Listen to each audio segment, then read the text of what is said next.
الشیطان الرجیم بسم اللہ الرحمن الرحیم وبہ نستعین وهو خیر المعین صلی اللہ علی سیدنا محمد وآلہ الطاہرین۔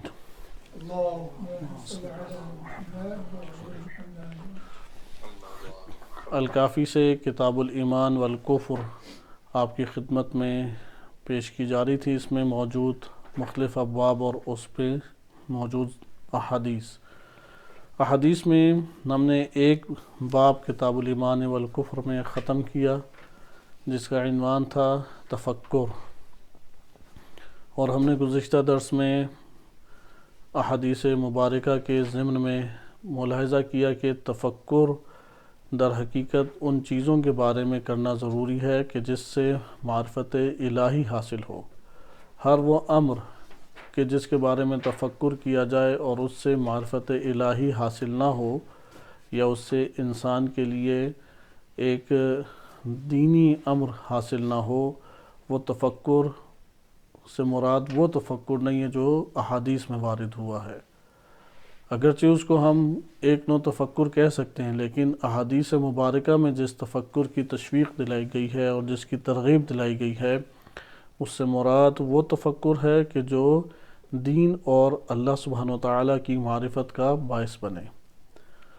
پھر ہم نے یہ بھی دیکھا کہ تفکر کا تعلق زمین اور آسمانوں کی خلقت سے ہے، کہ قرآن کریم میں باقاعدہ آیات ہیں، روایات ہیں ہمارے پاس، جس میں شدت سے تاکید ہے کہ دنیا کی خلقت کے اوپر اور آسمانوں کی خلقت پہ غور و فکر کرو، تفکر کرو۔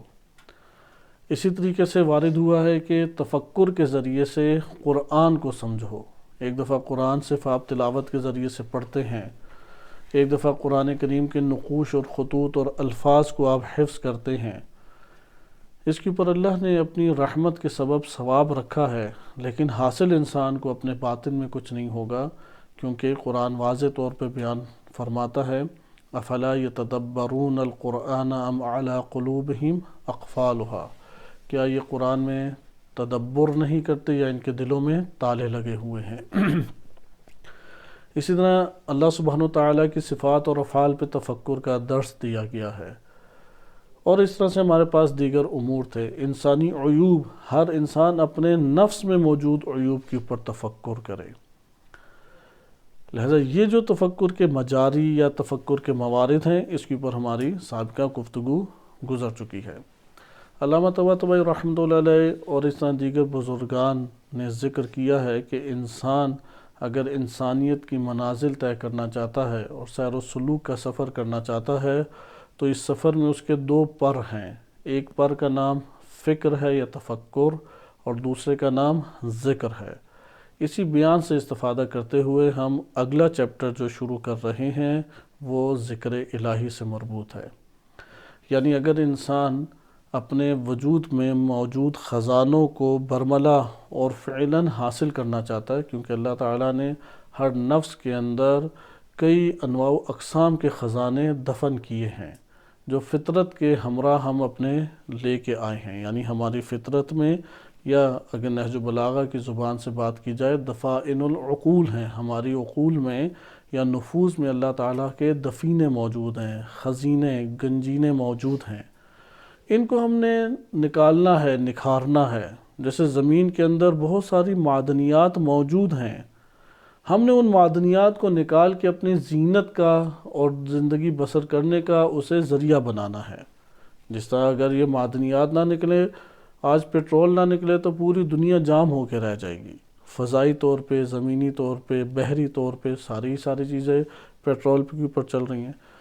بجلی چلی جائے تو پوری دنیا کا نظام معطل ہو کے رہ جائے گا۔ اب یہ جو خزینے ہیں یہ زمین کے اندر سے نکل رہے ہیں۔ پانی زمین سے نکلتا ہے اور زمین کے اوپر بہتا ہے، پیٹرول زمین سے نکلتا ہے، کانیں زمین کے اندر سے نکلتی ہیں، تو اس کے ذریعے سے زندگی بسر کرتے ہیں ہم، اسی کے ذریعے سے زینت، آرام، سکون کا باعث ان کو بناتے ہیں۔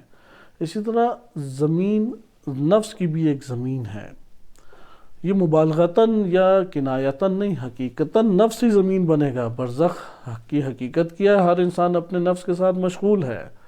موت اسی کا نام ہے کہ جو نفس میں تم نے اپنے ڈالا تھا اور پایا تھا، اب اس کے ساتھ مشغول ہو جاؤ۔ یہ موت سے ہمکنار انسان کو کر دیتا ہے۔ برزخی زندگی انسان کی یہی ہے۔ لہذا ہمارے نفس کے اندر اللہ نے خزانے بہت سے رکھے ہیں، ان خزانوں کو نکال کے اپنے زندگی بسر کرنے کا ذریعہ بنانا ہے اگلے جہان کی۔ اس دنیا کی بھی زندگی اسی پر موقوف ہے، لیکن بالخصوص اگلے جہان میں تو فقط اور فقط اسی پر موقوف ہے انسان کی زندگی۔ اس لیے ان خزانوں کو نکالیں۔ یہ خزانے کیسے نکلیں گے؟ یہ خزانے نکلیں گے کہ انسان مراحل سیر و سلوک طے کرے، انسان اپنی ہمت بلند کرے، عزم توانا کرے، اور یہ سفر انسانیت طے کرے۔ سفر انسانیت طے کرنے کے لیے اسے پرواز چاہیے، نہ کہ چونٹی کی رفتار چاہیے۔ پرواز کرنے کے لیے 2 پر اللہ تعالیٰ نے قرار دیے ہیں۔ ایک پر کا نام ہے فکر، جس کے ذریعے سے وہ معلومات کو لے لے گا، علم کو حاصل کرتا ہے۔ فکر ہمارے پاس وہ اہم ترین ذریعہ اور وسیلہ ہے جس کے ذریعے سے ہم معلومات کو لے لیتے ہیں، یا تھوڑی سی معلومات سے کئی گنا معلومات بڑھا دیتے ہیں۔ جیسے ہوتا ہے نا، تھوڑا سا سرمایہ تھا، پیسہ مثلا 1 لاکھ روپے، تو اس نے 1 لاکھ روپے سے 10 کروڑ کما لیے۔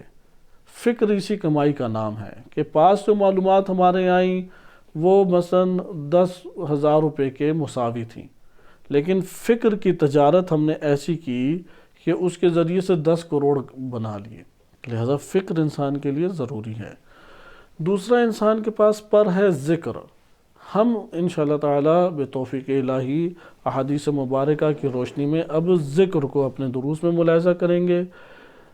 فکر جس طرح سے ایک طولانی موضوع ہے کہ ہم نے چند احادیث کے دامن میں اس کا مطالعہ کیا، اور علماء اخلاق و عرفان ان کے کلام کے تناظر میں اسے دیکھا۔ بقیہ جگہوں پہ تشریحات میں ہم نہیں گئے، کہ یعنی ایسا نہیں ہے کہ سب آیات کریمہ تدبر، تفکر، اولو الالباب، اولو النہا یا عقل اور اس سے مربوط تفقہ سے مربوط آیات کو جمع کیا ہو، اس کی تفسیر ہم نے پڑھی ہو، یا تمام احادیث جو ان الفاظ پر مشتمل ہے ان سب کو جمع کیا ہو۔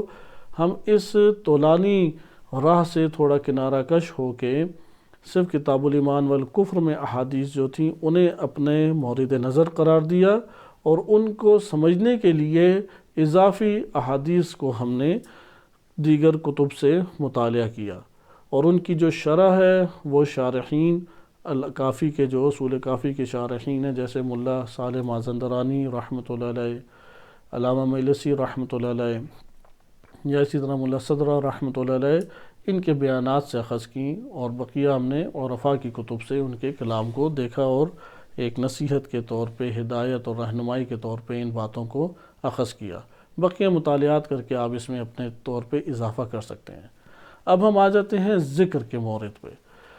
الکافی میں تفکر کا باب ایک ہی جگہ پہ ہے، فقط باب التفکر، لیکن ایسا نہیں ہے کہ تفکر کے کلمہ یا فکر، نظر اور تفکر کے عنوان سے جتنی حدیثیں وہ سب اس باب میں ہوں۔ نہیں، اس باب میں تھوڑی سی حدیثیں تھیں، 4-5 حدیثیں اس میں کل موجود تھیں۔ الکافی میں کثیر تفکر کے عنوان سے احادیث موجود ہیں، وہ دیگر جلدوں میں موجود ہیں، ان میں سے بعض کو ہم نے مطالعہ بھی کیا۔ ذکر کے عنوان سے باب زیادہ ہیں۔ کتاب الدعا ہے، کتاب الایمان کے بعد کتاب الدعا ہے۔ ہمیں کتاب الایمان سے بے حالت مجبوری نکلنا پڑ رہا ہے، صرف اسی کو ہم مطالعہ کریں گے، کیونکہ باب الذکر کے عنوان سے کتاب الایمان والکفر میں کوئی باب موجود نہیں ہے، لیکن کتاب الدعا میں موجود ہے۔ کتاب الدعا میں 4 یا 5 ابواب بنتے ہیں، لیکن ان ابواب میں احادیث کم ہیں، زیادہ نہیں ہیں، 4-5 یا بعض میں 7-8 ہیں، اس سے زیادہ نہیں ہیں۔ ہم ان احادیث مبارکہ کو انشاءاللہ تعالی مطالعہ کریں گے، اور اس کے ضمن میں ذکر کی حقیقت کو سمجھنے کی کوشش کریں گے۔ سب سے پہلے آئیں دیکھتے ہیں کہ ذکر کہتے کسے ہیں، کیونکہ ساری کی ساری یہ جتنی بھی معلومات ہیں یا جتنی بھی الہی ہدایات ہیں وہ انسانی قلب سے وابستہ ہیں۔ جیسے قرآن نے بھی تفقہ کا تعلق قلب سے جوڑا کہ لہم قلوب لا یفقہون بہا، مذمت کی قرآن نے کہ ان کے قلوب اللہ نے انہیں دیے تھے، لیکن انہوں نے تفقہ نہیں کیا، غور و فکر نہیں کیا۔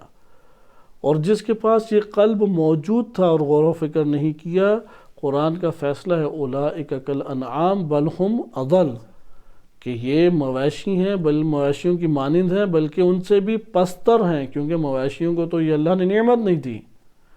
اس لیے قرآن نے قلوب کی کئی صفات بیان کی ہیں، قلوب مطمئنہ ہے، قلب سلیم ہے، اسی قلب خاشع ہے، مختلف قلوب کی مثبت جو پہلو ہیں۔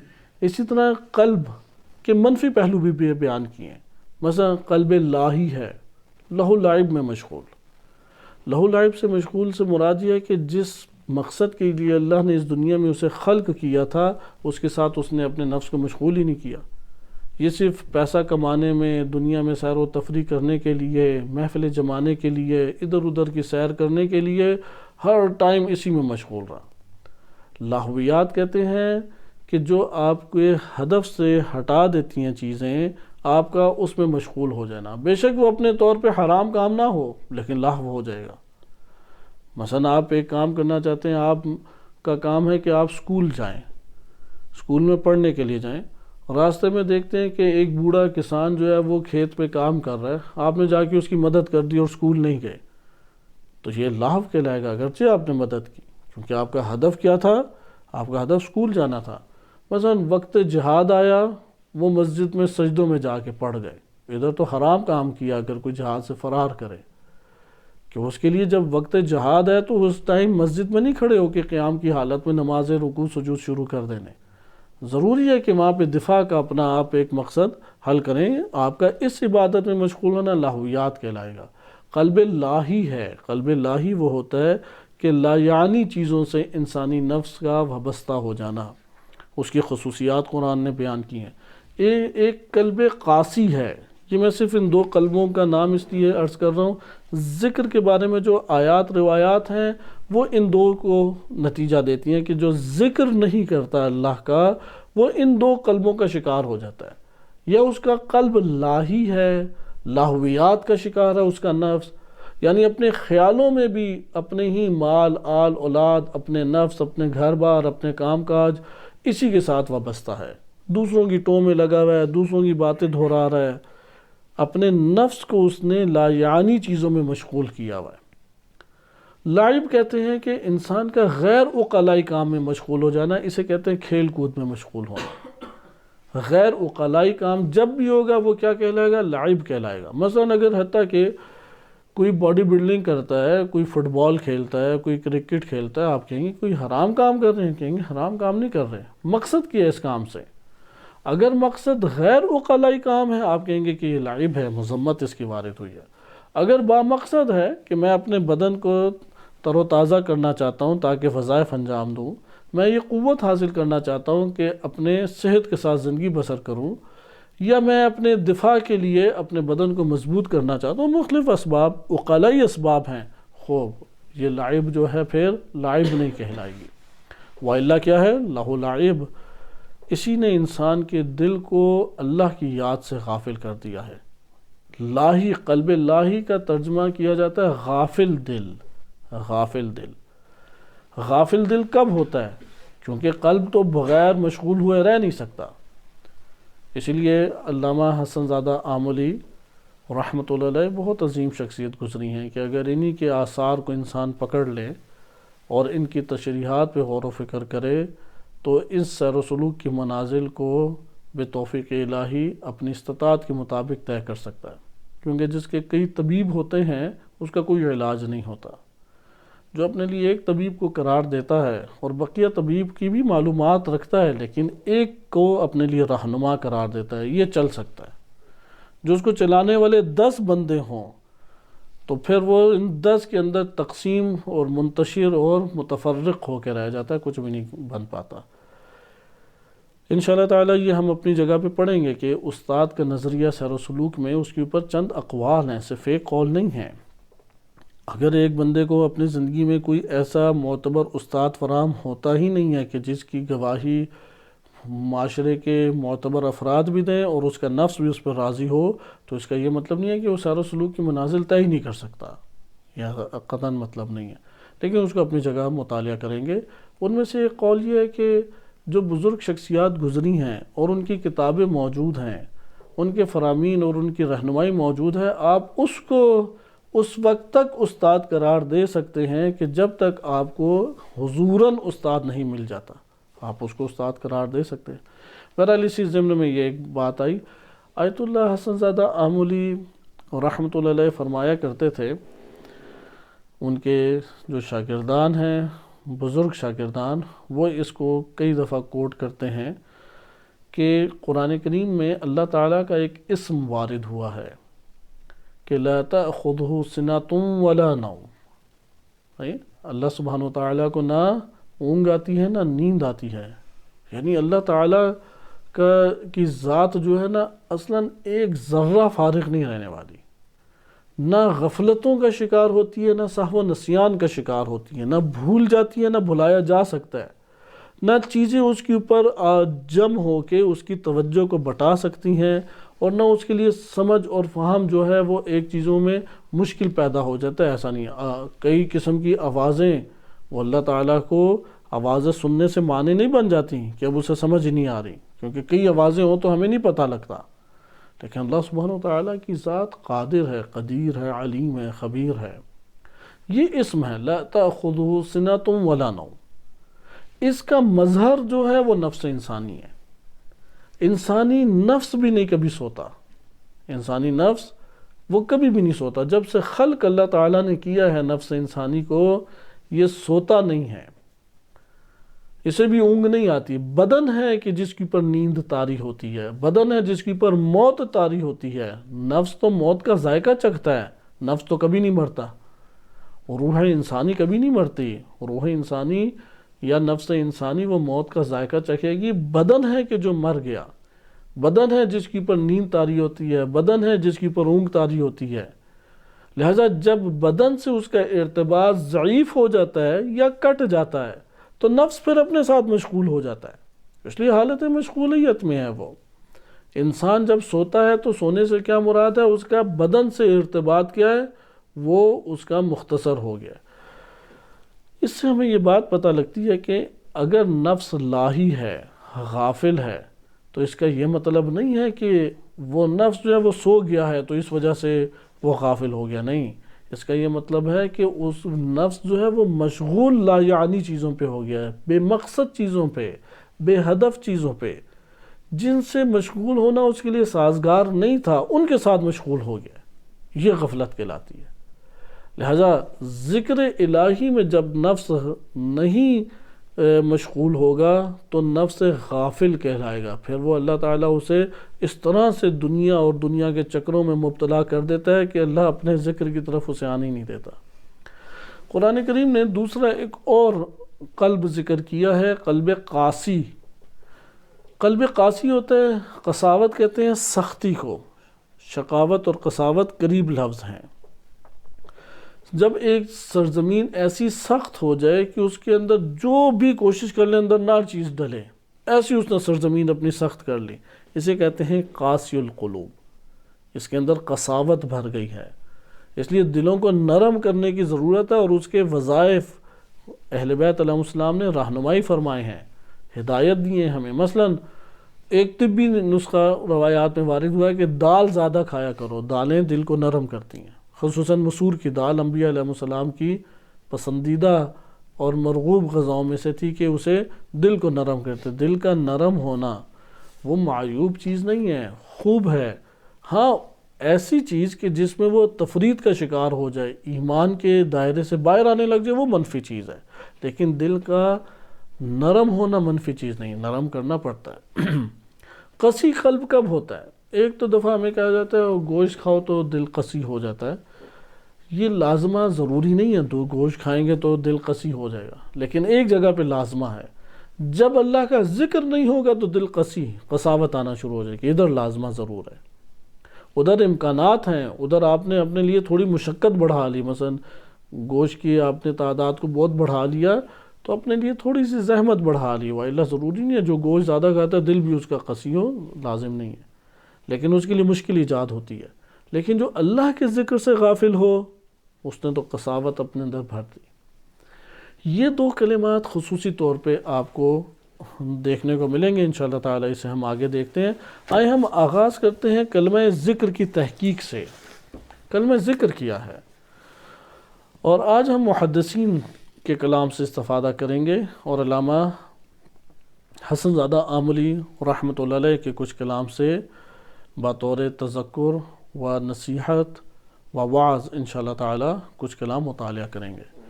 التحقیق فی کلمات القرآن الکریم، اس میں کلمہ ذکر کا انہوں نے معنی بیان کیا ہے تفصیل سے۔ اس کا میں تعارف مختصر سا کرا دوں، کیونکہ ہمارے تمام دروس میں یہ کتاب ہمارے زیادہ پیش نظر رہتی ہے۔ یہ کتاب التحقیق فی کلمات القرآن الکریم ہے، شیخ حسن مصطفی رحمۃ اللہ علیہ 2004 میں غالباً ان کی وفات ہوئی ہے۔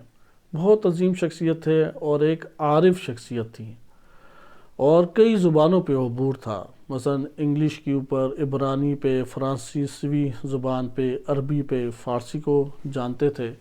لہٰذا انہوں نے قرآن کریم کے کلمات کی تحقیق ذکر کی ہے۔ تحقیق کا طریقہ کار یہ ہے کہ جو معتبر اور قدیمی ترین ڈکشنریز ہیں عربی زبان کی، پہلے ایک قرآنی کلمے کی وہاں سے قرآنی کلمے کے معنی کو ذکر کرتے ہیں۔ یہ تو نقل قول ہو گیا۔ جب وہ ابتدائی مواد اکٹھا کر لیتے ہیں تو پھر قرآن کریم کی تمام آیات کو مد نظر رکھا۔ یہ تبھی ہو سکتا ہے کہ قرآن حفظ ہو، لہذا انہیں قرآن حفظ تھا، ان کی تفسیر بھی ہے قرآن کے موضوع پہ، لیکن ان کی تمام کتابوں میں یہ کتاب سب سے زیادہ مقبول ہوئی۔ تو قرآن کی تمام آیات کو مد نظر رکھتے ہوئے، اور جو قدیمی معتبر لغات ہیں، ڈکشنریز ہیں، ان میں جو موجود ایک لفظ قرآنی لفظ کا معنی ہے، اس کو مد نظر رکھتے ہوئے انہوں نے جمع کیا اور ایک جامع معنی کو اخذ کیا۔ تو یہ ان کی تحقیق ہے، اس لیے وہ اس کتاب میں ہمیشہ پہلے قدیمی لغات کو ذکر کریں گے، پھر وہ ذکر کریں گے تحقیق کا عنوان باندھ کے اپنی نظر پیش کرتے ہیں۔ انہوں نے ذکر کا معنی معجم المقاییس لغہ، جو کہ ہمارے پاس غیبت کبریٰ کے آغاز پہلی صدی کی کتاب ہے، اس میں معجم المقاییس لغہ ابن فارس ذکر کرتے ہیں کہ اصلان، اس کے 2 اصل ہیں، اور ان 2 اصلوں سے پھر اس کے کئی قسم کے کلمات نکلتے ہیں، مشتق ہوتے ہیں۔ جو انہوں نے پہلی چیز ذکر کی ہے وہ بہرحال ہم پہلے اس کو چھوڑ دیتے ہیں، پہلے معنی کو، اس میں تھوڑی دقت ہے اور تفصیل ہے۔ دوسرا معنی جو ہمارے موضوع سے وابستہ ہے، والاصل الآخر، دوسرا اصلی معنی اس کا کیا ہے؟ ذکرت الشیء، یعنی خلاف نسیتہ، بھول جانے کے برخلاف کو کیا کہتے ہیں؟ ذکر یعنی جو نسیان کے، بھول جانے کے مد مقابل ہو۔ لغات میں بعض ایسے کلمات ہیں کہ جن کی جو تشریح سے سمجھے جاتے ہیں، ان کی تشریح کی جاتی ہے۔ بعض ایسے کلمات ہیں کہ جن کی تشریح نہیں کی جاتی، اس کا متضاد بیان کیا جاتا ہے، وہ خود روشن ہو جاتا ہے۔ مثلا اگر کوئی کہے کہ اوپر کسے کہتے ہیں، آپ کہیں گے نیچے کے برخلاف۔ آپ کہیں گے بائیں کسے کہتے ہیں، آپ کہیں گے دائیں کے برخلاف۔ آپ تشریح نہیں کر سکتے اس کی، آپ کیا کریں گے؟ اس کے متضاد یا برخلاف کو ذکر کریں گے۔ ادھر بھی اسی طرح ذکر اپنی جگہ پہ واضح معنی ہے۔ ہمارے ہاں کیونکہ یہ کلمہ جو ذکر ہے وہ کئی سیاق سباق کے ساتھ استعمال ہوتا ہے، لیکن جب ہم ذکر الہی کہتے ہیں تو فوراً ذہن میں یہ آتا ہے کہ یادوں میں گم ہو جاؤ اور زبان سے کوئی اللہ اللہ پڑھتے رہو۔ یہ سب سے ضعیف ترین مرحلہ ہے۔ ملا صالح مازندرانی رحمۃ اللہ علیہ نے شرح میں لکھا ہے انہی احادیث کی کہ انسان کے لیے سب سے ضعیف ترین مرتبہ ذکر فقط زبان کے ذریعے سے ذکر کرنا ہے، اور یہ اللہ تعالیٰ نے اس کے لیے بھی ثواب رکھ دیا ہے، اسے بھی اللہ نے اہمیت دی ہے، کیونکہ وہ خدا کریم ہے، رحیم ہے، یہ اس کی ذات کی رحمت ہے۔ وہ اللہ حقیقت دیکھیں تو یہ تو اگر اپنی حقیقت کے اعتبار سے دیکھیں اللہ تعالیٰ کے مقابلے میں، ہم یہ کہیں گے کہ جیسے علماء اخلاق نے بھی ذکر کیا، ایک قسم کا تمسخر اڑانا ہوا۔ کسی ذات جو جلیل الجلالت اور عظمت اور قدر رکھتی ہے، اس کے سامنے اس کا ذکر کر رہے ہیں اور کسی اور طرف توجہ ہے۔ مثلا میں آپ سے بات کر رہا ہوں لیکن بات کرتے کرتے موبائل سے کھیل رہا ہوں، آپ کے سامنے وہ لفظ بول رہا ہوں گویا کہ، اور آپ مجھے دیکھ رہے ہیں، آپ کہیں گے یار عجیب بندہ ہے، اندر سے موبائل سے گیم کھیل رہا ہے اور میرے سامنے خالی اس نے لفظ بولنا شروع کیا ہوا ہے۔ آپ اسے اپنے لیے بے ادبی حد عقل شمار کریں گے، اگر توہین شمار نہ کریں، کہیں گے یہ بے ادبی ہے۔ لہذا یہ اللہ تعالیٰ صبور ہے، غفور ہے، کریم ہے، رحیم ہے، یہ اس کی ذات اور اس کی صفات اور اس کی عظمت کا تقاضا ہے کہ اس نے اس امر کو بھی انسان کے لیے بھلائی ہی شمار کی ہے۔ وَإِلَّا فقط زبان سے ذکر اور قلب لاہی ہے، قلب قاسی ہے، قلب مشغول ہے کسی اور چیزوں میں، یہ اللہ کی بارگاہ میں بہت بڑی بے ادبی شمار ہو۔ لہذا ادھر آپ نے لغت کے اعتبار سے دیکھا، ذکر کسے کہتے ہیں؟ بھولنے کے برخلاف۔ کیا مطلب بھولنے کے برخلاف؟ خلاف ہو نسیت ہو کہ میں نے اسے بھول گیا۔ ثم حمل علیہ الذکر باللسان، پھر اس کو زبان سے ذکر کرنے کے اوپر حمل کر دیا گیا، اس کے اوپر کس کو منطبق کیا گیا؟ زبان سے ذکر کرنا۔ اسی طرح سے ذکر کا معنی علا اور شرف اور بلندی بھی ہوتا ہے، صحیح ہے۔ ذکر کا ایک مطلب یہ بھی کیا جاتا ہے کہ نہ بھولنا، یعنی یاد میں رکھنا، اپنے توجہ میں رکھنا۔ میں پہلے تمام یہ لغت کے معنی آپ کی خدمت میں ذکر کر دوں، پھر تشریح کی طرف آتے ہیں۔ مصباح المنیر میں فیومی ذکر کرتے ہیں، ذکرتہ بلسانی و بقلبی ذکرائے، کہ معنی اس کا واضح ہے کہ میں نے اپنی زبان سے ذکر کیا اور اپنے قلب سے ذکر پڑھا یا ذکر کیا۔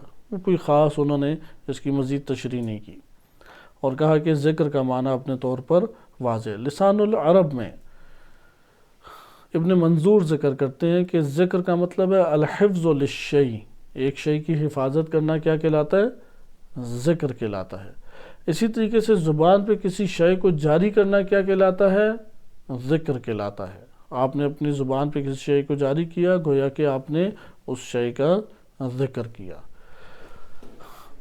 یہاں تک ہمارے پاس لغت کے حوالے کافی ہیں۔ ہم صاحب تحقیق کی طرف آتے ہیں، حسن مصطفی رحمۃ اللہ علیہ کی طرف۔ انہوں نے کیا پیش کیا؟ کیونکہ ذکر سے ہی کئی مشتقات نکلتے ہیں۔ تذکر کہتے ہیں یاد دہانی کو، کسی کو آپ نے یاد دہانی کرانی ہو، مثلا آپ نے کسی بچے کو یا کسی فرد کو بھیجا کہ بازار سے فلاں چیز لے آؤ، آپ کو ڈر تھا یہ بھول جائے گا، آپ کہتے تمہیں یاد تو ہے نا کہ فلاں چیز لے آؤ، اس عمل کو کہتے ہیں تذکر۔ ایک ہوتا ہے استذکار، کسی نے باتیں تھیں اس کے ذہن میں، دوبارہ وہ باتیں اسے یاد دلانا، اسے کہتے ہیں استذکار۔ تذکر استذکار قریب المعنی ہے۔ صاحب تحقیق کیا ذکر کرتے ہیں؟ صاحب تحقیق ذکر کرتے ہیں یہ جو ذال کاف را ذکر، اس سے جتنے مشتقات نکالیں، تذکر ہے، استذکار ہے یا تذکرہ ہے، جو بھی مشتقات آپ، ذکرہ ہے، قرآن کریم میں یہ کلمات استعمال ہوئے ہیں، جو بھی معنی نکالیں، اس مادے کا ذال کاف را، اس کا مطلب یہ ہے کہ غفلت اور نسیان کے مقابلے میں، غفلت، اور انہوں نے اضافہ غفلت کا بھی کر دیا، یعنی یہ عمومی ہے، چاہے دل کے اعتبار سے ہو چاہے زبان کے اعتبار سے ہو۔ بعض اوقات دل غافل ہوتا ہے لیکن زبان سے وہ کیا ادا کر رہا ہے کہ جس کو زبان سے نہیں بھولا ذکر کو، اس لیے اسے ذکر کہیں گے، زبان سے تو ادا کر رہا ہے وہ۔ اور میں نے عرض کیا کہ یہ اللہ تعالیٰ کی رحمت اور کرم ہے کہ اس کو اللہ نے اہمیت دے دی اور اس کے اوپر ثواب اللہ تعالیٰ نے رکھ دیا۔ تو ذکر اصل کیا ہے؟ بھولنے کے اور غافل ہونے اور بھولنے کا جو متضاد ہے وہ کیا کہلائے گا؟ ذکر۔ اس کو اب ہم اردو میں تھوڑا یہ کرتے ہیں، لفظ لاتے ہیں جو متبادل ہوں۔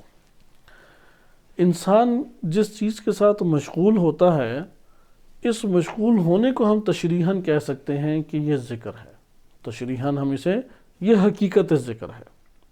جس چیز کے ذریعے سے انسان خیالات کی دنیا میں یا کام کی دنیا میں، اس دنیا کے اندر انسانی نفس جس کے ساتھ مشغول ہے، اسے کیا کہیں گے؟ ہم ذکر سے تعبیر کر سکتے ہیں، یہ حقیقت ذکر ہے، اسے کہتے ہیں قلبی ذکر، نفس کا مشغول ہو جانا اس سے۔ مثلا ایک بندہ اپنے ذہنی طور پہ خیالات کی دنیا میں یا کوئی جھگڑا ہوا ہے یا کوئی اس نے کاروبار کرنا ہے یا کوئی چیز خریداری کرنی ہے، وہ سوچ رہا ہے اور ساتھ ساتھ ویکیوم بھی پھیر رہا ہے یا جھاڑو دے رہا ہے یا برتن دھو رہا ہے اور ذہن میں ساتھ ساتھ سوچ رہا ہے بالفرض کہ میں نے فلاں چیز اس طرح سے خریداری کرنی ہے، فلاں مہمان آئے گا اسے یہ بات کہنی ہے۔ اب اس کا بدن کس کے ساتھ مشغول ہے؟ دھونے کے عمل سے، لیکن نفس کس کے ساتھ مشغول ہے؟ ایک اور امر سے۔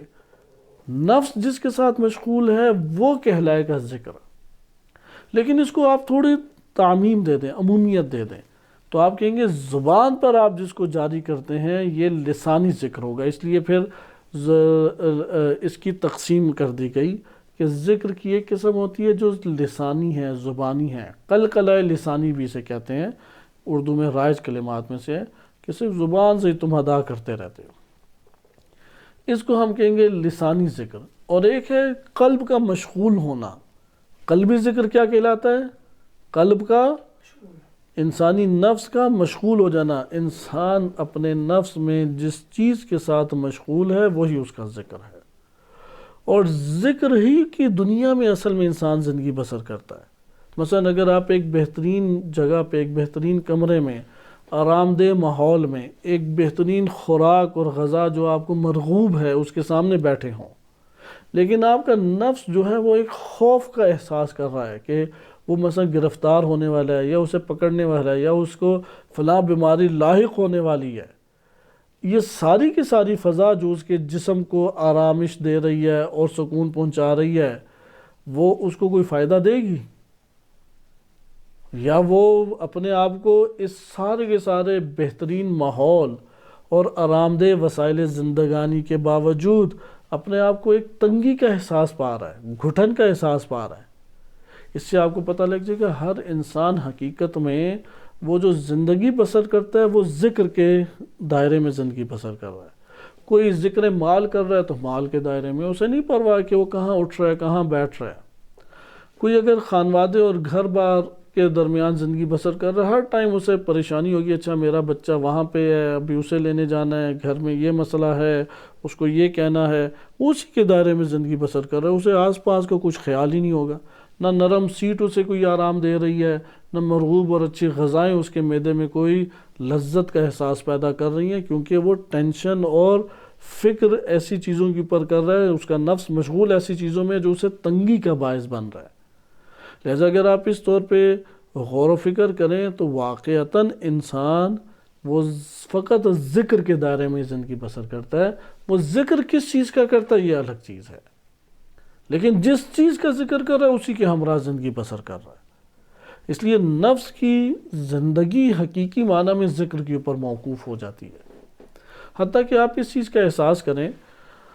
آپ ایک دفعہ گھر دیکھنے جاتے ہیں کہ بہترین گھر ہو رہنے کے اعتبار سے، بہترین اس کے اندر ڈیزائننگ ہو، کھلے کمرے ہوں، ہوادار گھر ہو، سورج کی روشنی آنے جانے کے اعتبار سے مشکل پیدا نہ کرتی ہو، بارش اسے پانی نہ بھر جاتا ہو گھر کے اندر۔ پھر آپ اس میں دیکھتے ہیں کہ سفیدی بھی اچھی ہوئی ہو، کس رنگ کی سفیدی ہے جو دل کو لبھانے والی ہے، مثلا آف وائٹ ہے یا وائٹ کلر ہے، انسان کو تھوڑا سا کشادگی کا باعث بنتا ہے۔ جو گاڑے رنگ ہوتے ہیں وہ تنگی کا باعث بنتے ہیں، اس لیے یہ جو ایجنسیوں والے ہیں یا یہ جیل وغیرہ میں وہ گاڑے کلر دیواروں پہ کرتے ہیں، اس کے ذریعے سے انسان گھٹن کا ایک احساس کرتا ہے، لیکن دیکھتا ہے کہ بڑی صفائی ستھرائی ہے۔ اب انسان ایسا گھر دیکھنا چاہتا ہے ہوادار، بہترین لوکیشن کے اوپر، کہ روڈ وغیرہ کے پاس ہوں، مارکیٹیں ہوں، قریب ہوں، رش سے تھوڑا سا باہر ہو، جو بھی خصوصیات آپ قرار دے لیں۔ اب میں یہ ذہنی طور پہ آپ کے سامنے خود تصورات دیتے ہوئے بیان کر رہا ہوں۔ میرا اس ٹائم جب میں یہ گفتگو کر رہا ہوں، نفس کس کے ساتھ مشغول تھا؟ گھر اور گھر کی بناوٹ سے۔ اب میں اس کے ہمراہ جہاں جہاں پر بھی جاؤں گا صرف گھروں کو دیکھوں گا۔ آپ نے گھر خرید لیا ان شرائط کے اوپر، تعجب کی چیز دیکھیں ادھر کیا ہے، جب گھر خرید رہے تھے تو شدت سے ان بناوٹ اور ان چیزوں کے جن میں آپ حساس تھے یا جس سطح اور معیار اور خصوصیات کا گھر لینا چاہتے تھے اس کے ذکر میں مشغول تھے، لیکن جب آپ نے گھر لے لیا تو اب آپ کے نفس کی مشغولیت اس سے ہٹ گئی۔ اب مشغولیت ہے کہ میرا کمرہ کون سا ہوگا، آپ کی اس طرح مشغولیت آئے گی، کمرہ بھی ہو گیا، بیڈ روم آپ کا سج گیا جیسا چاہتے تھے، اور آپ نے ساری ڈیکوریشن اس کے مطابق کر لی، اب آپ کا نفس اگلے دن ڈیکوریشن میں نہیں مشغول، اب آپ کا نفس مشغول ہے دفتر کے کاموں میں، آپ کو یہی نہیں پتہ لگے گا کہ یہ بیڈ شیٹ چینج ہوئی ہے یا نہیں، یہ دیوار کالی ہے یا سفید ہے، وہ میری ڈیکوریشن پیس ادھر موجود ہے یا نہیں، کچھ خبر نہیں ہوگی آپ کو، کیونکہ اب آپ ڈیکوریشن کی دنیا میں زندگی بسر نہیں کر رہے، اب آپ اپنے کسی آفس کے غم میں زندگی بسر کر رہے ہیں، آپ کسی اور جگہ پہنچ گئے ہیں۔ لہذا ذکر میں انسان زندگی بسر کرتا ہے، اگر ذکر کی دنیا سے ہٹا دیں تو جس کے ساتھ ذکر ہے اسی کا اسے پتہ لگے گا، آس پاس اسے ورنہ کوئی خبر ہوگی نہیں۔ لہذا یہاں پہ انہوں نے بیان کیا کہ نسیان اور غفلت اصل میں ہوتا ہی یہ ہے کہ مشغولیت ایک طرف انسان کو بڑھا دیتی ہے، بقیہ جگہوں سے غافل کر دیتی ہے، ایک جگہ جب مشغول کرتی ہے تو دوسری طرف سے کیا کر دے گی، غافل کر دے گی۔ مگر یہ کہ روح انسانی اتنی توانا ہو اور اتنی وسعت رکھتی ہو کہ وہ تمام چیزوں کو اپنے احاطے میں لیے ہوئے ہو، تو تب بھی اس کی مشغولیت ایک کے ساتھ ہے، لیکن وہ پھر بقیہ سے غافل نہیں ہے۔ یہ مرحلہ ذات باری تعالیٰ کے لیے تو یقیناً ہے کہ کوئی شے اللہ سے باہر نہیں ہو سکتی، اور اللہ سبحانہ تعالیٰ نے عرفان کے مطابق جو ذکر کیا جاتا ہے، نبی صلی اللہ علیہ وآلہ وسلم و ائمہ اطہار علیہ السلام و انبیاء علیہ السلام، ان کے لیے بھی اس طرح سے رکھا ہے، وہ اشیاء سے غافل نہیں ہوتے۔ اور پھر اس طرح کی آگے علم الہی کے اوپر بحث آتی ہے، اور پھر علم امام اور علم نبی پہ بحث آتی ہے، وہ ہماری ابھی دائرے سے باہر ہے۔ آج ہم ذکر کا معنی سمجھ گئے، ذکر یعنی کس کے برخلاف، نسیان کے برخلاف۔ نسیان کے برخلاف سے کیا مراد ہے؟ نسیان کے برخلاف سے مراد یہ ہے کہ اگر آپ کے اعضاء و جوارح سے ایک عمل میں مشغول ہیں تو اس کا یہ مطلب نہیں ہے کہ آپ کا نفس جو ہے وہ اسی چیز میں مشغول ہے، ممکن ہے کہ نفس کسی اور چیز کے ساتھ مشغول ہو، تو نفس کے اوپر نسیان طاری ہوتا ہے یا بدن کے اوپر نسیان طاری ہوتا ہے؟ ادھر ہی ہمیں یہ مطلب سمجھنا پڑے گا، کیونکہ اس کو بہترین طریقے سے اس ٹاپک کو جنہوں نے بیان کیا ہے وہ علماء عرفان و علماء اخلاق ہیں، حتیٰ کہ محدثین کرام وہ انہی سے باتیں لے کے آئے ہیں۔ اگرچہ ہم محدثین کو ہی پہلے ذکر کریں گے، کیونکہ یہ کہہ دیا جاتا ہے یہ تشریحات تو فلاں فلاں کی ہیں کہ اس کا تو کوئی اثر اور اس کا کوئی نتیجہ نہیں ہے۔ نہیں، آپ دلیل کی زبان دیکھیں، غور و فکر کی زبان کے اوپر آئیں تو آپ کو معلوم ہوگا کہ محدثین نے بھی وہی بات کی ہے کہ جو انہوں نے ذکر کی، اس لیے ذکر کی حقیقت کو جانیں۔ آپ ادھر سے جانیں، کیونکہ انہوں نے ہمیں ایک ضابطہ دے دیا اہل لغت نے۔ آپ نے دیکھا اہل لغت میں نہ ہونے کے برابر اس مسئلے میں اختلاف آیا کہ ذکر کہتے ہیں بھولنے کے برخلاف کو۔ بھولنے کا برخلاف کیا ہے؟ ذکر۔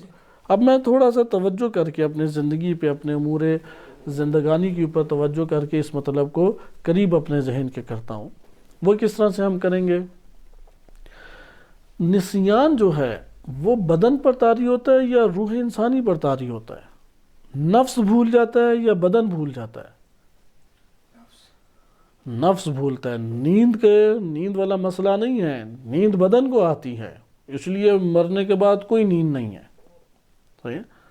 اگرچہ برزخ کے حوالے سے ایک آیت ہے، من بعثنا من مرقدنا، قرآن کریم میں سورہ یاسین میں ہے، کس نے ہمیں اپنی قبروں سے بعث کر دیا۔ تو یہاں پہ سونے کا معنی تو موجود نہیں ہے، مفسرین میں سے بعض نے لکھا کہ ادھر سونا مراد ہے، یعنی ہم آرام سے اپنی قبروں میں موجود تو کس نے ہمیں جگا دیا، بعض نے لکھا ہے کس نے جگا دیا۔ بہرحال یہ موضوع اپنی جگہ پہ موت کے مسئلے میں ہی حل کریں گے، حقیقت موت کیا ہے تب بھی پڑھیں گے، لیکن ابھی ہم آ جائیں نسیان، بھول، غفلت، یہ کس پر طاری ہوتی ہے؟ بدن پر یا نفس پر؟ نفس کے اوپر طاری ہوتی ہے۔ جب نفس کے اوپر بھول طاری ہوتی ہے تو اس کا برخلاف بھی تو نفس کے ساتھ ہی مربوط ہوگا نا، اس لیے ذکر بھی کس کے ساتھ مربوط ہے؟ نفس کے ساتھ مربوط ہے۔ یہ مرحلہ ہمارے لیے طے ہو گیا، بدن کا اس سے تعلق نہیں ہے، لہٰذا نمازیں کوئی بہت زیادہ پڑھ رہا ہے تو یہ علامت نہیں ہے کہ یار یہ اللہ تعالیٰ کے ساتھ مشغول ہے۔ کوئی بڑی دے کے تلاوتیں کر رہا ہے اور دعائیں پڑھ رہا ہے تو یہ اس کا مطلب نہیں ہے کہ یہ مشغول ہے اللہ سبحانہ و تعالیٰ کے ساتھ، اصلاً یہ مشغول ہے. کوئی اگر خاموشی سے سر جھکا کے تیز تیز جا رہا ہے تو یہ مطلب نہیں ہے بڑا پاکیزہ زاہد اور نیک بندہ ہے. کیا پتہ وہ نامحرم کو ادھر نہیں دیکھ رہا، خیالوں میں فلمیں چلائی ہوئی ہیں اس نے، ممکن ہے ایسا ہو سکتا ہے. لہٰذا یہ چیزیں دلیل نہیں ہیں. دلیل کس چیز کے اوپر ہے؟ وہ جو اس کے نفس کے اندر ہے. ہوتے ہیں نا عاشق مزاج افراد جن کے اغوا ہو چکے ہیں. روایات اہل بیت علیہ السلام میں وارد ہوا ہے کہ جو اللہ تعالیٰ کو چھوڑ کے عشق ہے، اس کی تعریف کی گئی ہے کہ عشق کرنے والے وہ قلوب ہیں کہ جو اللہ سے دور ہو گئے ہیں، اللہ سے منہ موڑ لیا ہے اور اللہ نے اپنے غیر کے ساتھ انہیں الجھا کے رکھ دیا ہے. یہ ہیں عاشق مزاج. عشق بذات خود بڑا ایک انمول خزانہ ہے اللہ تعالیٰ کا، اور اس کے دوش کے اوپر محبت اور عشق کے دوش پر جو عمل انجام پاتا ہے اسے کہتے ہیں عرفانی عمل. معرفت کی اساس کے اوپر جو عمل انجام پاتا ہے یہ اہل معرفت ہے، یہ اہل علم ہے، یہ اہل ذوق کا بنتا ہے. اہل ذوق ایک اصطلاح استعمال کرتے ہیں. اہل ذوق، اہل اللہ، یہ اولیاء محبت کے دوش کے اوپر اللہ تعالیٰ سے تعلق قائم کرتے ہیں. محبت بڑا ایک حسین اور بہترین ایک عنصر اللہ تعالیٰ نے قرار دیا ہے. بہرحال اگر آپ دیکھیں عاشق مزاج افراد کے اوپر جب غور و فکر کریں تو عاشقوں کے آثار ہمیں پتہ لگ جاتے ہیں، کیونکہ آثار سے چیزیں پہچانی جاتی ہیں. آثار عشق کے آثار ہیں. عشق کے آثار میں سے ایک یہ ہے کہ وہ جو معشوق ہے اس کے علاوہ کسی پہ نگاہ ہی نہیں کرتا، جو مرضی آپ لے کے آ جائیں. اس لیے لیلا مجنو ایک کنائے کے طور پہ شخصیات ہیں، کوئی حقیقتاً تو نہیں تھیں. پھر اس کے ذریعے سے بڑے عمیق معنی بیان بھی کیے گئے، اور ہوتا بھی یہی ہے کہ انسان کا بدن کسی بھی صورت میں نہیں اس بات کی علامت کہ اس کا نفس بھی اسی عمل میں مشغول ہے. موافق بھی ہو سکتا ہے، مخالف بھی ہو سکتا ہے. ہو سکتا ہے کہ بدن جس عمل میں مشغول ہے اسی عمل میں نفس بھی مشغول ہے. اس کے برخلاف بھی ہو سکتا ہے کہ آپ عمل میں جس سے مشغول ہیں نفس آپ کا اس کے ساتھ مشغول نہیں ہے. ایسا کثرت سے ہوتا ہے. اس لیے یہ سمجھانے کہ عشق کی صورت میں سازگاری یقینی ہے، اس میں تو اختلاف ہو ہی نہیں سکتا. عاشق معشوق کے ذکر سے کبھی بھی غافل نہیں ہو سکتا. لہٰذا اس کے بدن کے جو اعمال ہیں اس کی اگر کوئی جہت ہے تو وہ معشوق ہے. بے شک وہ کوئی بھی کام کر رہا ہے، کھا رہا ہے، پی رہا ہے، سو رہا ہے، جاگ رہا ہے، لباس پہن رہا ہے، کوئی انتخاب کر رہا ہے، جو بھی کر رہا ہے معشوق اس کے پیش نظر ہے. یہ ذکر قلبی، پھر ذکر قلبی کے بھی مدارج ہیں. گویا کہ یہ ذکر قلبی میں ایک فنا کی مرحلے کے اوپر آ گیا. فنا کو بھی عرفاء نے 3 مراحل میں ذکر کیا کہ ایک فنا فی الافعال الہی ہے، ایک فنا فی صفات الہی ہے، اور ایک فنا فی ذات ہے. یہ سب سے عمیق مورد ہے. خلاصہ کلام ایک تعبیر سے ذکر بھی اس کا کیا جائے اس مطلب کو، تاکہ اس ذکر کی قیمت کو سمجھیں. مولانا رومی رحمۃ اللہ علیہ انہوں نے ذکر کیا ہے، ان کی حکایات کے طور پہ زیادہ بیان کیا جاتا ہے کیونکہ مثنوی شاعری کی صورت میں ہے، لیکن بڑی عمیق شاعری ہے مثنوی. بہرحال شیعہ سنی نے اسے تفرقے کی ایک اماجگاہ بنا دیا، اور اس کی وجہ سے اس کے جو 95 یا 99% خوبیاں ہیں اس تفرقے کی وجہ سے اسے دور لا کے پھینکا. وَإِلَّا اس کے اندر بہت عمیق اور بہترین اور منظم مطالب ہیں. ان میں سے ایک یہ واقعہ بھی ہے. کہتے ہیں کہ مجنو کے گھر سے نکلا کہ لیلا سے ملاقات کرے.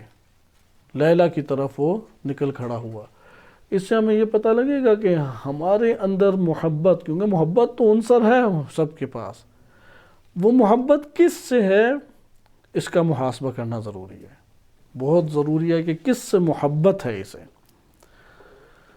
تو مجنون نکلا لیلا سے ملاقات کے لیے. اس کی ایک اونٹنی تھی اور دودھ پیتا بچہ تھا اس اونٹنی کا. تو اونٹنی کے اوپر بیٹھا، اس کو 4 چابک لگائے اس نے وہ ڈنڈے سے کہ تیز تیز چلے. تو اونٹنی نے بچے کو چھوڑا، اور وہ مہار چونکہ کھینچی ہوئی تھی اور چابک 4 لگ گئے. جس سمت مجنون چلانا چاہتا تھا ادھر چل پڑی. مجنون اب چل پڑا، نکلا تو وہ لیلا کی یاد میں کھو جاتا تھا. ذکر لیلا اسے گھیر لیتا تھا. جب ذکر لیلا میں گھر جاتا تو مہار ڈھیلی پڑ جاتی. مہار ڈھیلی پڑتی تو پھر دیکھتا کہ وہ اپنے گھر ہی کھڑا ہے، پھر وہ اونٹنی کو 4 چابک لگاتا اور پھر اس کو راہ کے اوپر ڈالتا، پھر جیسے وہ راہ پہ آتا پھر کھو جاتا اور ذکر لیلا میں مشغول ہو جاتا۔ تو یہاں سے مولانا رومی موضوع بدلتے ہیں، کیوں؟ کیونکہ اونٹنی کا دودھ پیتا بچہ ہے پیچھے، اس کا اونٹنی کا قلب کس سے وابستہ ہے؟ بچے سے، کہ وہ بچے کا کیا ہوگا، اس نے اسے دودھ پلانا ہے۔ اور مجنون کا قلب کس کے ذکر سے وابستہ ہے؟ لیلا کے۔ تو پھر مجنون جو ہے وہ غصے میں اونٹنی کو چھوڑتا ہے اور خود ہی پیدل نکل کھڑا ہوتا ہے۔ یہاں سے مولانا رومی موضوع بدلتے ہیں، کہتے ہیں کہ یہ جو اونٹنی ہے یہ ہے دنیا، جب تک دنیا پہ سوار ہو کے اپنے محبوب خدا اللہ کی طرف تم بڑھو گے یا اللہ کی محبوب ہستیوں کی طرف جانے کی کوشش کرو گے تو دنیا کی محبت کسی اور کی طرف ہے، وہ تمہیں کھینچ کے ادھر لے جائے گی، یہاں تک کہ دنیا کی سفاری ترک کر دو۔ جب ترک کرو گے تو پھر اپنے محبوب کی راہ کے اوپر سیدھا چلنا شروع ہو جاؤ گے۔ لہذا ذکر انسان سے بہت سارے امور کو انجام دلاتا ہے، ذاکر کبھی بھی غافل نہیں ہو سکتا۔ لہذا انسان، اب آپ ادھر سے نا بعض امور کو کہیں گے یہ ذکر ہے، مثلا جو توجہ ہے، توجہ ذکر کہلائے گی یا نہیں؟ کیونکہ ہم نے کیا کہا کہ نسیان کے برخلاف ہے، ذکر کسے کہتے ہیں؟ نسیان کے برخلاف۔ جو چیز بھی نسیان اور بھول کے برخلاف ہے اسے ہم نے کیا نام دیا ہے؟ ذکر۔ جب آپ توجہ کرتے ہیں تو جس چیز کی طرف توجہ ہے اس کے بھولنے اور غفلت اور نسیان سے آپ بچ گئے یا نہیں؟ بس توجہ حتماً ذکر ہے۔ اسی طریقے سے آپ کا نفس جب ایک چیز کے ساتھ مشغول ہوتا ہے تو جب مشغول ہوتا ہے اس ٹائم آپ اس چیز کے بھول گئے اس چیز کو یا اس سے وابستہ ہو گئے ہیں، وابستہ ہو گئے ہیں، بھولنے سے بچ گئے، غفلت سے بچ گئے، یہ کیا کہلائے گا؟ یقیناً ذکر کہلائے گا۔ اور حقیقت ذکر بھی یہی ہے۔ قرآن کریم نے ذکر لسانی کا بھی ذکر کیا ہے اور ذکر قلبی کا بھی ذکر کیا ہے۔ قرآن کے مطابق انسان کی کل زندگی اگر کسی شے کے اوپر موقوف ہے تو وہ ذکر ہے، اس لیے اللہ تعالیٰ نے قرآن کریم کا نام بھی کیا رکھا؟ ذکر۔ اِنَّا نَحْنُ نَزَّلْنَا الذِّكْرَ وَإِنَّا لَهُ لَحَافِظُونَ، کہ ہم نے اس ذکر کو نازل کیا اور ہم اس کی حفاظت کرنے والے ہیں۔ میں آپ کی خدمت میں 1-2 قرآن کریم کی آیات پڑھتا ہوں جس میں ظاہر یہ ہوتا ہے کہ اس سے مراد لسانی ذکر ہے۔ وَإِذَا ذَكَرْتَ رَبَّكَ فِي الْقُرْآنِ وَحْدَهُ، یہ صاحب تحقیق کے مطابق پڑھ رہا ہوں، ممکن ہے کہ عرفاء اس سے اختلاف نظر رکھتے ہوں۔ وَإِذَا ذَكَرْتَ رَبَّكَ فِي الْقُرْآنِ وَحْدَهُ وَاللَّهُ، جب آپ اپنے رب کا قرآن میں فقط و فقط اپنے رب کا ذکر کرتے ہیں، فقط و فقط اپنے رب کا ذکر کرتے ہیں، تو یقیناً یہاں پہ دوسروں کے سامنے جب ہوگا تو لسانی ذکر ہی سامنے آ رہا ہے نا، قلبی ذکر کے لیے تو زبان سے ادائیگی لازم نہیں ہے۔ واللہ، تو یہ لوگ کیا کرتے ہیں؟ منہ پھیر لیتے ہیں۔ قلبی ذکر کی ایک مثال لے لیں، فَاذْكُرُونِي أَذْكُرْكُمْ، فَاذْكُرُونِي أَذْكُرْكُمْ۔ قرآن کریم نے بہت خداوند متعال کے انسان کے ساتھ جو احسانات ہیں ان میں سے اس طرح کے بیانات ہیں کہ مشروط کر دیا، فَاذْكُرُونِي، تم میرا ذکر کرو، اذکرکم، میں تمہارا ذکر کروں گا۔ یہاں پہ جو اللہ تعالیٰ کا ذکر ہے یہ ذات الہی ذکر کرے گی یا زبان ہے اللہ تعالیٰ کی وہ ذکر کرے گی؟ اذکرکم، میں ذکر کروں گا، فَاذْكُرُونِي، تم قلبی ذکر کرو یا لسانی ذکر کرو۔ یہاں پہ قلبی ذکر کی طرف ان کا کہنا ہے کہ راجح ہے۔ ادھر ذکر سے کیا مراد ہے؟ نفس اللہ کے، یعنی تم میرے ساتھ مشغول ہو جاؤ، میں تمہیں توجہ دوں گا، صحیح ہے، میں بھی تمہارا ذکر کروں گا۔ وَاشْكُرُوا لِي وَاشْكُرْ لِي أَشْكُرْكُمْ، کہ تم میرا شکر ادا کرو، میں تمہارا شکریہ ادا کروں گا۔ یہ قرآن کریم کی آیات میں بیان وارد ہوا ہے۔ یعنی قرآن کے اگر آیات کو دیکھیں کہ شکر کے اعتبار سے اور نعمات کی کثرت کے اعتبار سے اللہ تعالیٰ نے یہ ضابطے رکھے ہیں۔ ان شکرتم لازیدنکم، اگر شکر کیا تو پھر بہت اضافہ کروں گا۔ وَإِن كَفَرْتُمْ ناشکری کی ان عذاب لشدید تو میرا عذاب کیا ہے؟ شدید ہے، شدید عذاب کا شکار کروں گا۔ تو یہاں پہ آپ نے دیکھا کہ ذکر سے مراد قلبی ذکر ہے۔ یا قرآن کی آیت ہے الا بذکر اللہ تطمئن القلوب، کیا اللہ کے ذکر کے علاوہ بھی قلوب مطمئن ہوتے ہیں؟ قلوب کا اطمینان اللہ کے ذکر کے علاوہ ہو سکتا ہے؟ ادھر قلبی ذکر ہے، کیونکہ قرآن قلوب اور ذکر دونوں کو ایک آیت میں ذکر کر رہا ہے، تو ادھر ذکر لسانی مراد نہیں ہے۔ یا قرآن میں تذکرہ ہے کہ وَذِكْرِي لِأُولِي الْأَلْبَابِ، عقل والوں کے لیے میرا ذکر ہے۔ اس طرح کی آیات ہیں جس سے انہوں نے یہ تعبیر اختیار کی ہے کہ یہاں پہ ذکر قلب کے ذریعے سے ہے۔ قرآن میں کلمہ ذکرہ بھی استعمال ہوا ہے، یہ ذکرہ یاد دہانی کے لیے ہے، جیسے کہ قرآن کریم میں ارشاد باری تعالی ہوتا ہے کہ وَذَكِّرْ، انہیں یاد دلائیں، یعنی ان کی توجہ دلائیں، یعنی یہ ان کا قلب ذکر کرے۔ ذکر، ان کا قلب ذکر کرے، توجہ دلائیں، انہیں یاد دہانی کریں، یعنی توجہ اس طرف دلائیں۔ فَإِنَّ الذِّكْرَ، یہ توجہ دلانا، تنفع المؤمنین، مومنین کو فائدہ دیتا ہے، نفع دیتا ہے۔ یا قرآن میں ذکر کلمہ مطلق طور پہ بھی وارد ہوا ہے کہ بعض ایسے امور کا تذکرہ ہے کہ جس میں قرآن کریم نے ذکر کیا ہے کہ یہاں پہ لسانی بھی تذکرہ ہو سکتا ہے اور لسانی کے علاوہ قلبی بھی ہو سکتا ہے تذکرہ۔ اس کے موضوع کو ہم چھوڑتے ہیں اور بقیہ اس کے مشتقات میں اگلے درس میں آپ کی خدمت میں ذکر کروں گا۔ یہاں پہ ہم کچھ احادیث حتماً پڑھ لیں تاکہ حدیث سے ہمارا استفادہ ہو جائے، کیونکہ ایک بہت اہم ٹاپک قرآن نے ذکر کیا ہے۔ اگر کوئی ذکر الہی نہ کرے کیا ہوگا؟ مسلمان ہے، اقرار کیا ہوا ہے، مومن ہے، نمازیں پڑھ لیتا ہے، کوئی حرام کام بھی عموماً انجام نہیں دیتا، کبھی کبھی کوئی صادر ہو جائے، کیونکہ آج کل موبائل کی دنیا ہے تو ایسی خطرناک چیزیں ہیں کہ کبھی کبھی کوئی گناہ صادر ہو جاتا ہے، محفلیں جمتی ہیں، کوئی الٹی بات، غیبت ہے، تہمت ہے، صادر ہو جاتی ہے، لیکن عمومی طور پہ اس کی زندگی میں بچا ہوا ہے، لیکن قلب اس کا نہیں اللہ کے ساتھ مشغول ہوتا۔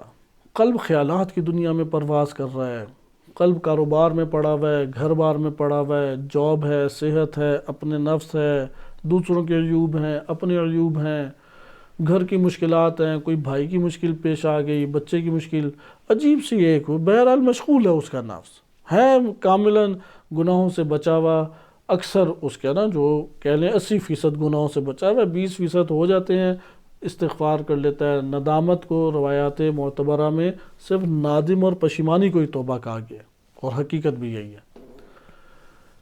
اس شخص کا کیا حال ہوگا؟ اس کی تو بات دور ہے کہ جو اصلاً نمازیں ہی نہیں پڑھتا، حلال حرام سے نہیں بچتا، وہ تو بہت دور کی بات ہے۔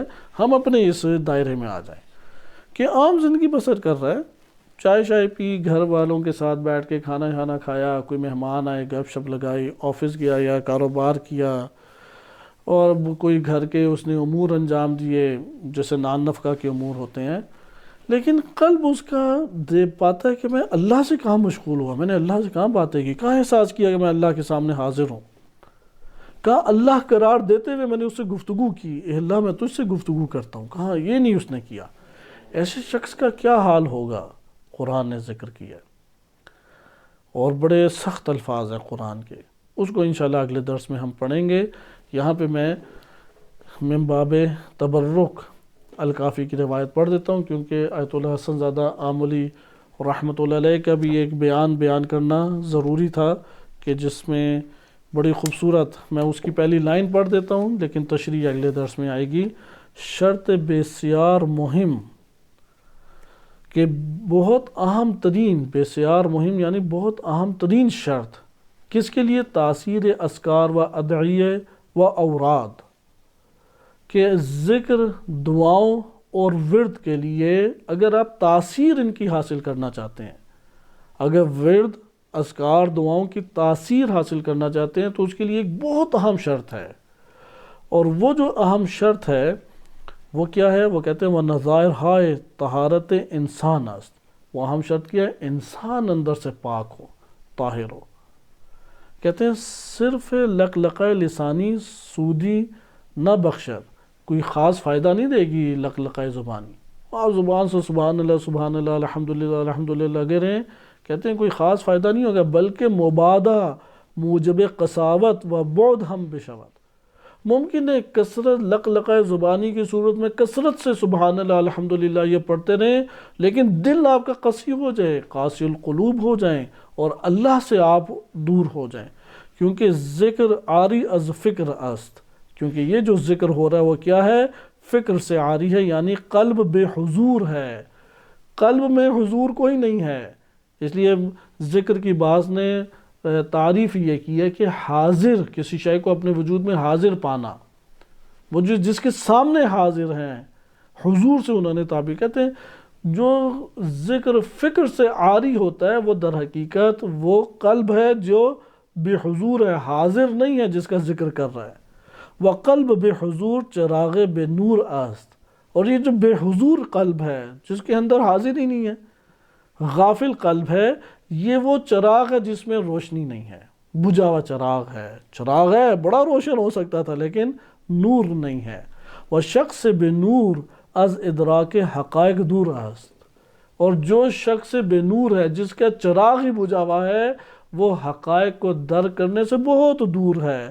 ومثل ذکر بے حضور، اور وہ شخص جو بے حضور ذکر کرتا ہے مثل کوری است، وہ نابینا کی مانند ہے کہ در دست او مشعل نور است، یعنی وہ شخص جو ذکر تو کر رہا ہے، ذکر کیا ہے؟ وہ کر رہا ہے، لیکن نفس اس کا خیالوں میں کہیں اور ہی گم ہے، وہ جس کا ذکر کر رہا ہے اس کے ساتھ مشغول نہیں ہے، زبان سے اللہ اللہ سبحان اللہ لا الہ الا اللہ یہ سارے لگائے ہوئے ہیں، وہ خوب جاری کیے ہوئے ہیں یہ کلمات، لیکن نفس اس کا خیالوں میں کھویا ہوا ہے۔ کہتے ہیں اس کی مثال ایسی ہے کہ ایک نابینا انسان ہے، ہاتھ میں اس کے نور ہے، ہاتھ میں اس کے چراغ ہے نابینا، کہتے ہیں یہ ذکر تو نور ہے لیکن اندر سے تم نابینا ہو، اسے تو بینا کرو۔ آئیں تیزی سے حدیث پڑھیں اور اس کے اوپر اختتام کرتے ہیں۔ پہلی جو اس میں باب ہے، باب ما یجب من ذکر اللہ عز وجل فی کل مجلس، ہر محفل میں، ہر مجلس میں، حتیٰ میاں بیوی دونوں بیٹھے ہوں، مجلس کہتے ہیں آپ کے علاوہ جو بھی بنی نوع آدم کا بندہ آپ کے ساتھ ہو، یہ مجلس ایک سج جاتی ہے۔ ہر مجلس میں اللہ عز وجل کا ذکر کرنا واجب ہے، واجب، یہ باب کا عنوان ہے۔ اس کی پہلی حدیث ہے عدۃ من اصحابنا، معتبر اور صحیح سند حدیث ہے، علامہ مجلسی رحمۃ اللہ علیہ نے بھی اسے صحیح قرار دیا ہے۔ میں اختتام سے پڑھتا ہوں۔ فضیل بن یسار کہتے ہیں امام صادق علیہ السلام نے فرمایا ما من مجلس یجتمع فیہ ابرار و فجار، کوئی محفل ایسی نہیں ہے جس میں یا ابرار جمع ہیں یا فجار جمع ہیں یا دونوں ہی جمع ہوں۔ اگر ابرار نیک پاکیزہ، بر کہتے ہیں جو فکری اور عملی اعتبار سے بڑے کام کرے اسے کہتے ہیں بر، صرف ایک طرف رخ کر کے نمازیں پڑھنے والے کہ بر نہیں کہتے۔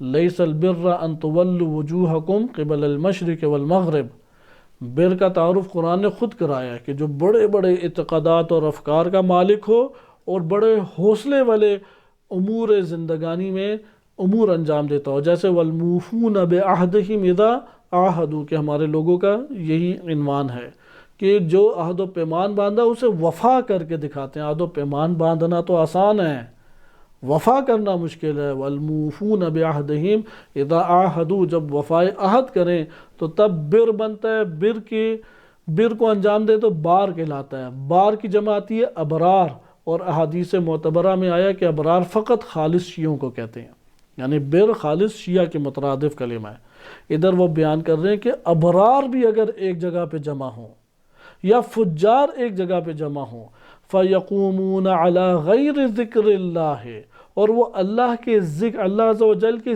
ذکر کے بغیر وہاں سے کھڑے ہو جائیں، إِلَّا كَانَ حَسْرَةً عَلَيْهِمْ يَوْمَ الْقِيَامَةِ، جو بھی یہ کام کرے گا روز قیامت حسرتیں بھر رہا ہوگا، کاش یہ نہ کیا ہوتا، کاش یہ میں نے نہ کیا ہوتا۔ بہت قلیل ایسے افراد ہوں گے قیامت والے دن ہر بندے کی زبان سے یہ نکلا ہوگا، کاش میں نے لا الہ الا اللہ کہہ دیا ہوتا، کیا جاتا تھا میرا، کاش میں نے اللہ کی طرف توجہ کر کے کہا ہوتا کہ یا اللہ تیرا شکر، آج بھی تو نے صحت میں رکھا، آج بھی اولاد کو سالم رکھا، آج بھی تو نے مجھے تندرستی عطا کی۔ ایک دفعہ میں نے اللہ کی طرف توجہ کر کے کہہ دیا تو میرا کیا جاتا تھا۔